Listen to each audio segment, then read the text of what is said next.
रूस ने यूक्रेन पर अटैक किया तो यह भी कहा वहां की सैन्य शक्ति खत्म करने के साथ साथ उसका मकसद नाजीवाद की जड़ें मिटाना है। यूक्रेन के नेशनल गार्ड्स में शामिल अजोव बटालियन को रूस नाजीवादी विचारधारा का संगठन कहता है।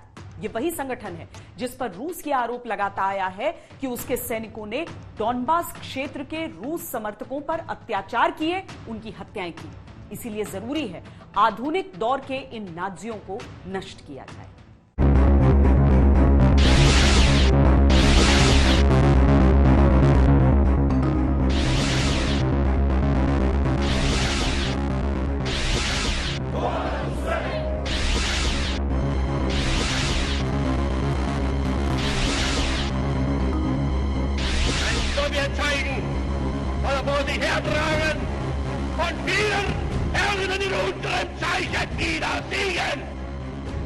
हिटलर की आत्महत्या के बाद नाजी सेना ने सोवियत संघ के सामने सरेंडर कर दिया था, लेकिन रूस का दावा है कि उसके विचार, उसके संस्कार, उसकी पहचान आज भी यूक्रेन के नेशनल गार्ड्स के भीतर मौजूद है। इन तस्वीरों में एक ऐसा निशान है जो हिटलर की नाजी सेना के अत्याचारों की याद दिलाता है। यह निशान है नाजी जर्मनी की एलीट फोर्स पैंजर डिवीजन 10 राइख का। इसी इंसिग्निया से मिलता जुलता निशान है यूक्रेन के नेशनल गार्ड्स आजोव बटालियन का। पुतिन की निगाह में यही निशान खटक गया। इसी निशान का हवाला देते हुए युद्ध छेड़ने से पहले पुतिन ने कहा था कि यूक्रेन की सेना नाजियों जैसा व्यवहार कर रही है।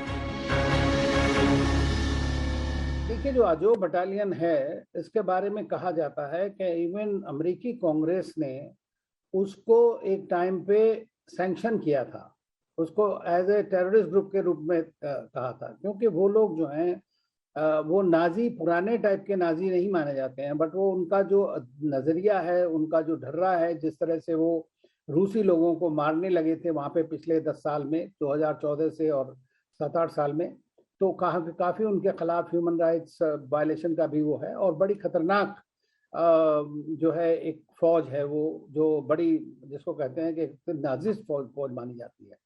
तो जब पुतिन जी का शुरू में उन्होंने कहा था कि 2 उनके ऑब्जेक्टिव हैं यूक्रेन में, एक पहला ऑब्जेक्टिव था कि डीमिलिटराइजेशन कैसे किया जाए और दूसरा था डीनाजिफिकेशन। तो आज जो अजोव बटालियन है वो वहाँ पे मारियोपोल और उस एरिया में डॉनबास रीजन में लड़ाई लड़ती रही है और बड़ी, जिसको कहते हैं एक तरह से खतरनाक बटालियन है। ऐसा माना जाता है कि आजोव रेजिमेंट नियो नाजी और व्हाइट सुप्रीमेसी यानी श्वेत लोगों के वर्चस्व की वकालत करने वाला संगठन है। रूस में आजोव रेजिमेंट का उभार 2010 से माना जाता है। यूरोपीय संघ विरुद्ध विचारधारा वाले विक्टर यानुकोविच यूक्रेन के राष्ट्रपति बने। यूरोपीय संघ में न जाने का फैसला लेने के बाद यूक्रेन में उनके खिलाफ प्रदर्शन हुए। रूस समर्थकों और यूरोपियन यूनियन समर्थकों के बीच खूनी संघर्ष हुआ। आजोव बटालियन के लड़ाकों ने रूस के खिलाफ लड़ाई लड़ी। 2014 में क्रीमिया पर कब्जे के दौरान भी आजोव बटालियन ने मारियोपोल की लड़ाई लड़ी। 2014 के अंत में आजोव बटालियन के लड़ाकों को नेशनल गार्ड्स में शामिल कर लिया गया। आजोव रेजिमेंट का वर्चस्व वेस्ट यूक्रेन में ज्यादा है और यही वो लोग हैं जो प्रो रशियन यूक्रेनियन के खिलाफ काम करते हैं। रूस ने यह भी दावा किया था कि उसकी सेना के 30 मार्च को बूचा छोड़ने के बाद इसी बटालियन के सैनिकों ने लोगों की हत्याएं की थी।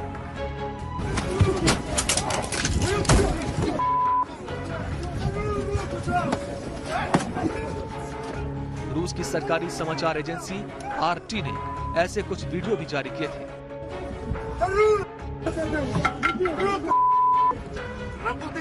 रूस ने कहा था कि वीडियो में यूक्रेनी सेना के नेशनल गार्ड्स नजर आ रहे हैं जो आम नागरिकों पर अत्याचार कर रहे हैं।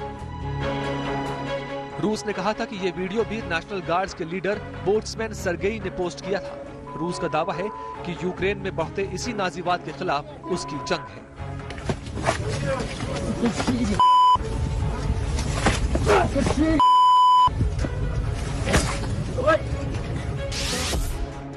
मारियोपोल में यूक्रेनी सेना के साथ नेशनल गार्ड्स के जवान और विदेशी लड़ाके रूस से जंग लड़ रहे हैं। रूस ने यूक्रेनी सैनिकों को आत्मसमर्पण करने का अल्टीमेटम दिया है,